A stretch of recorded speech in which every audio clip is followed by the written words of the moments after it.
Jangan kita hina seseorang, kita tak tahu bagaimana pengakhiran dia, tuan-tuan. Kita bukan benci orang, kita marah dengan perangai-perangai tak senonoh orang kat luar sana. Ya, kita marah, tetapi bukan dengan cara menghina. Beza, tuan-tuan. Tuan-tuan tak suka dengan menghina benda yang berbeza. Tak sama.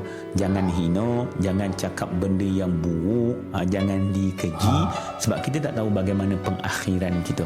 Dan doa penting, tuan-tuan. Ya Allah, janganlah aku jadi macam ni, ya Allah. Bila tengok ada benda-benda dekat luar sana, dosa-dosa dekat luar sana, pengakhiran dekat luar sana yang digambarkan kepada kita, tuan-tuan, ia merupakan satu peringatan.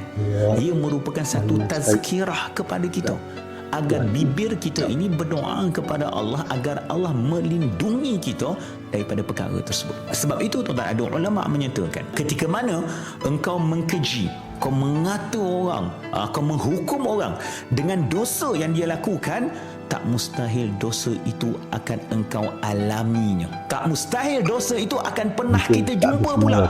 Ketika itu Allah uji kita, adakah kita akan lebih teruk daripada dia ataupun tidak. Sebab itu, tuan-tuan, jaga-jaga. Kita benci, kita tak seronok, tuan-tuan. Saya sendiri pun tak setuju dengan maksiat-maksiat yang berada di luar sana.